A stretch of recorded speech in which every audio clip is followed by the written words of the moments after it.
औज़ुबिल्लाहिमिनश्शैतानिर्रजीम बिस्मिल्लाहिर्रहमानिर्रहीम। हमारा दूसरा टॉपिक चैप्टर 1 में बायोलॉजी का है, carriers that require a background in biology. अब ये लेक्चर मैं पहले रिकॉर्ड कर चुका था, लेकिन अनफॉर्चुनेटली स्क्रीन शेयरिंग जो है वो उस लेक्चर की स्टॉप हो गई थी, इसलिए ये सारी डिटेल्स मेरे पास ऑलरेडी मैंने लिख ली थी, लेकिन वो लेक्चर अनफॉर्चुनेटली रिकॉर्ड नहीं हुआ, इसलिए मैं सिर्फ इस लेक्चर के लिए ये आपको दिखाऊंगा। उसके बाद नेक्स्ट लेक्चर जब मैं रिकॉर्ड करूंगा तो उसमें दोबारा शुरू से वो लिखना पड़ेगा। तो अभी स्टार्ट करते हैं। Carriers that require a background in biology.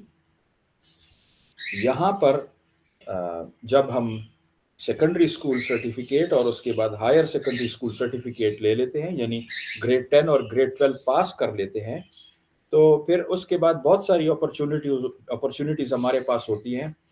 बहुत सारी स्पेशलाइजेशंस में हम जा सकते हैं। आजकल जो एडवांस्ड फील्ड्स हैं उनमें एक जो है उसको कहते हैं बायो इन्फॉर्मेटिक्स, और दूसरी फील्ड को कहते हैं बायोमेडिकल इंजीनियरिंग। फिर इसी तरह मेडिसिन एंड सर्जरी में जा सकते हैं। मेडिसिन एंड सर्जरी के लिए पाकिस्तान में जो डिग्री है उस डिग्री को कहते हैं MBBS। MBBS एब्रिविएशन है bachelor of medicine and bachelor of surgery. अब मेडिसिन और सर्जरी की डेफिनेशन भी यहाँ पर दी गई है, जो कि एग्जाम में भी आ सकती है, इनको मिस नहीं करना चाहिए।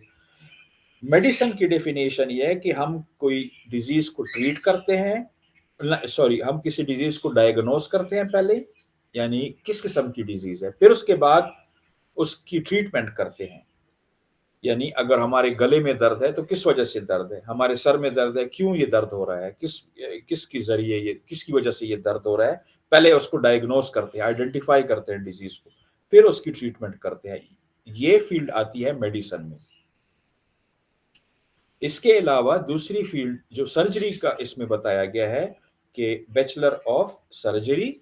अब सर्जरी में हम पहले क्या करते हैं, अगर किसी ऑर्गन में कोई डिजीज है तो उस ऑर्गन या बॉडी पार्ट में कोई डिजीज है उसको कैसे ट्रीट करते हैं, उनको रिमूव कर देंगे, रिमूव करके फिर उसकी जगह पे न्यू ऑर्गन रिप्लेस किया जाता है, इसको कहते हैं सर्जरी।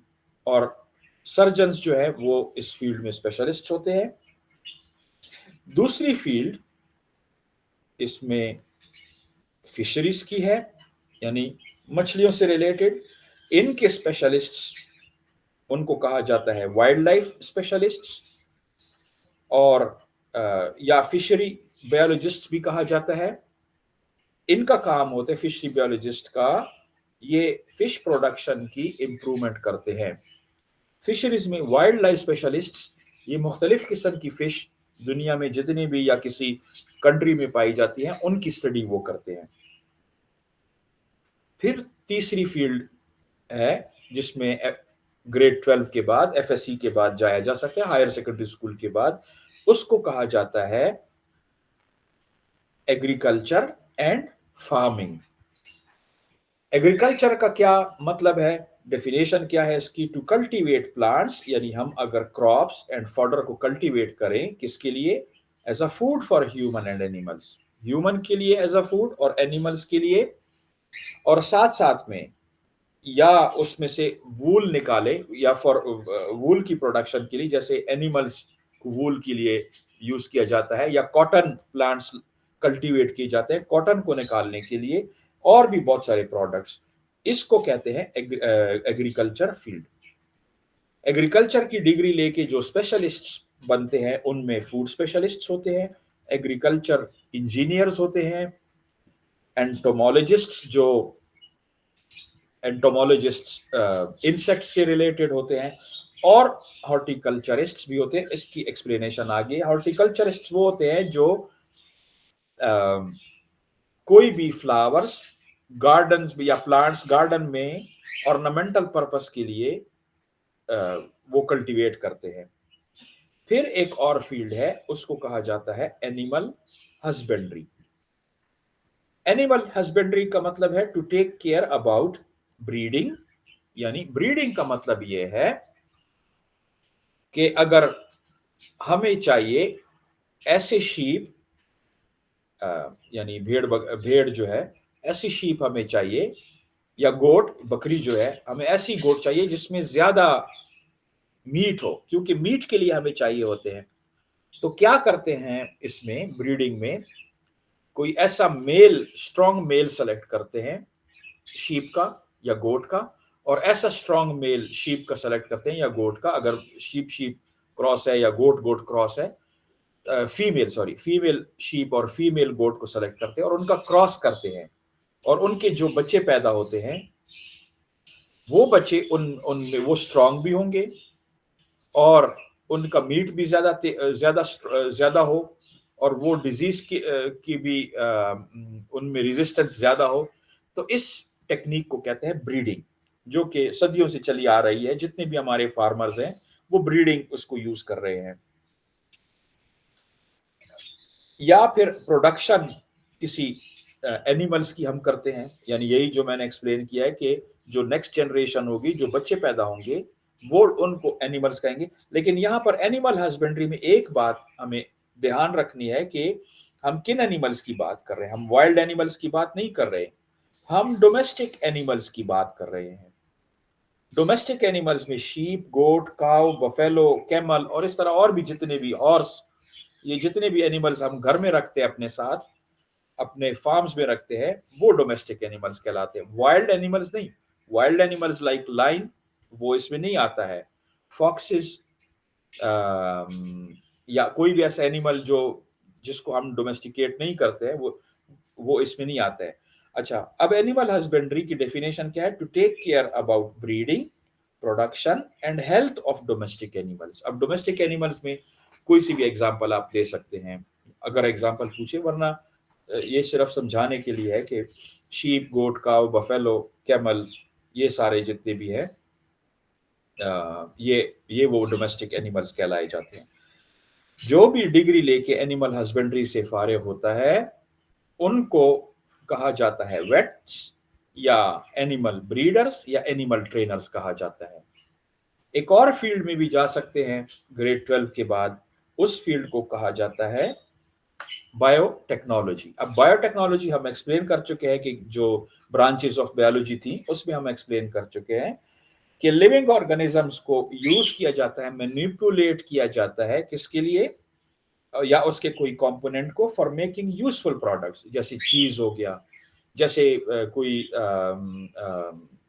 यीस्ट हम यूज कर लेते खमीरा बनाने के लिए। इनके स्पेशलिस्ट माइक्रोबायोलॉजिस्ट्स कहलाते हैं, जिनमें माइक्रोबायोलॉजिस्ट वो होते हैं जो माइक्रोब्स के साथ काम करते हैं। दो किस्म के माइक्रोब्स, मेजर माइक्रोब्स हैं, बैक्टीरिया और वायरस। अगर कोई बैक्टीरिया में स्पेशलाइज्ड हो जाता है, स्पेशलिस्ट बन जाता है, उसको कहते हैं बैक्टीरियोलॉजिस्ट। अगर कोई वायरस में स्पेशलिस्ट हो जाता है उसको कहते हैं वायरोलॉजिस्ट। फिर मॉलिक्यूलर बायोलॉजिस्ट भी इसमें एक फील्ड है मॉलिक्यूलर बायोलॉजी की, कि जो प्योर डीएनए के साथ जाके काम करती है, और जीन्स के साथ उनका ज्यादा काम होता है, उनकी बायोकेमिस्ट्री, और उनको कैसे उनको एक्सप्लोर किया जाता है, कैसे उन जीन्स को ट्रांसफर किया जाता है, तो वो मॉलिक्यूलर बायोलॉजिस्ट्स होते हैं।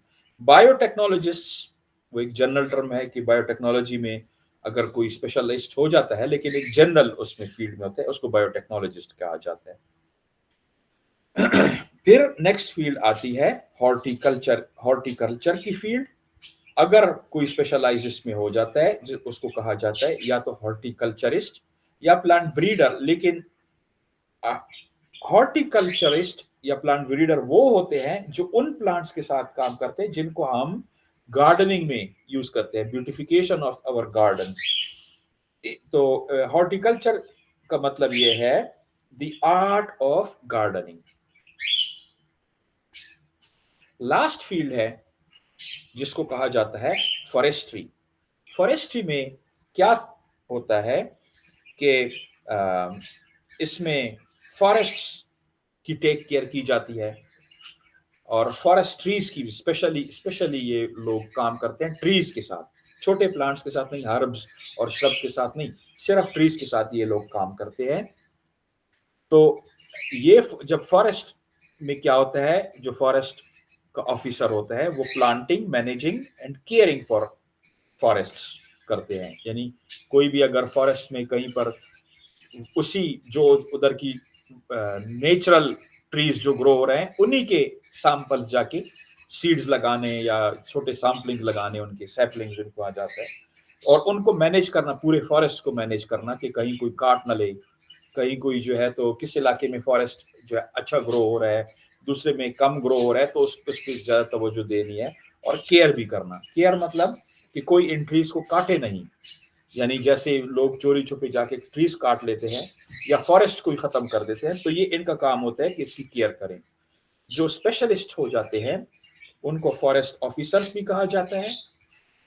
दूसरे किस्म के होते हैं फॉरेस्ट इकोलॉजिस्ट, जो इकोलॉजी रिलेटेड काम में स्पेशलाइज्ड होते हैं। जैसे क्लाइमेट का रिलेशन फॉरेस्ट ट्रीज के साथ क्या है, सॉइल का रिलेशन फॉरेस्ट ट्रीज के साथ क्या है। इसी तरह इन्वायरमेंटल इंजीनियर्स भी होते हैं। तो ये टॉपिक इसको हम इधर हम अब खत्म करते हैं। नेक्स्ट टॉपिक इंशाअल्लाह एक्सप्लेन करेंगे, जिसमें कुरान की इंस्ट्रक्शंस क्या है स्टडी के बारे, लाइफ के बारे में। तो उसकी आयात, कुरान में से आयात जो आपकी टेक्स्ट बुक में दी गई हैं उनको एक्सप्लेन करेंगे, और फिर जो बाकी टॉपिक्स है वो इंशाल्लाह उसको एक्सप्लेन करेंगे। बहुत शुक्रिया जी। अस्सलाम वालेकुम रहमतुल्लाह।